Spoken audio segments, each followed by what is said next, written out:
మేము ప్రజాప్రతినిధులము. ఏం చేసినా చెల్లుతుంది. దేనికైనా డబ్బులు తీసుకోవచ్చు.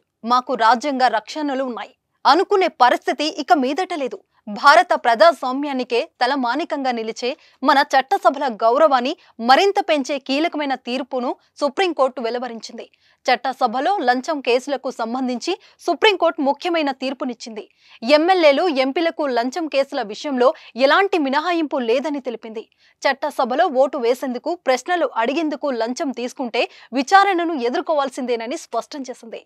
అవినీతికి సంబంధించి ఎంపీ అయినా, ఎమ్మెల్యే అయినా లంచాలు తీసుకుంటే ఈ కేసు నుంచి తప్పించుకోలేరని తెలిపింది. పార్లమెంట్, అసెంబ్లీలో ఏపీ ఎమ్మెల్యేలు ప్రసంగించేందుకు, ఓటు వేసేందుకు, ప్రశ్నలు అడిగేందుకు లంచాలు తీసుకున్నట్లయితే ఎవరైనా కూడా ఈ కేసులో విచారణను ఎదుర్కోవాల్సిందేనని స్పష్టం చేసింది. అయితే సుప్రీంకోర్టులో ఎంపీ, ఎమ్మెల్యేలకు సంబంధించి లంచం కేసులో రాజ్యాంగ రక్షణ అంశంపై తాజాగా విచారణ జరిగింది.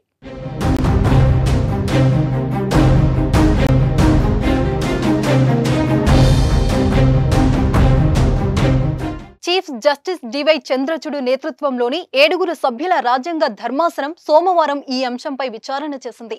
లంచం కేసులో ఎంపీ, ఎమ్మెల్యేలకు రాజ్యాంగ రక్షణ లేదని తెలిపింది. పార్లమెంట్, అసెంబ్లీలలో చట్టసభ సభ్యులు లంచాలు తీసుకుంటే ఎవరైనా కూడా తప్పకుండా విచారణ ఎదుర్కోవాల్సిందేనని ఏకగ్రీవ తీర్పునిచ్చింది. అయితే చట్టసభలో ఎంపీ, ఎమ్మెల్యేలు డబ్బులు తీసుకుని ఓటు వేసే అంశంపై 1998లో 5 సభ్యుల ధర్మాసనం రాజ్యాంగ రక్షణ కల్పించేలా తీర్పునిచ్చింది. ఈ వ్యవహారంపై తాజాగా విచారణ చేపట్టిన సుప్రీం ధర్మాసనం 1998 నాటి ధర్మాసనం ఇచ్చిన తీర్పును కొట్టివేసింది.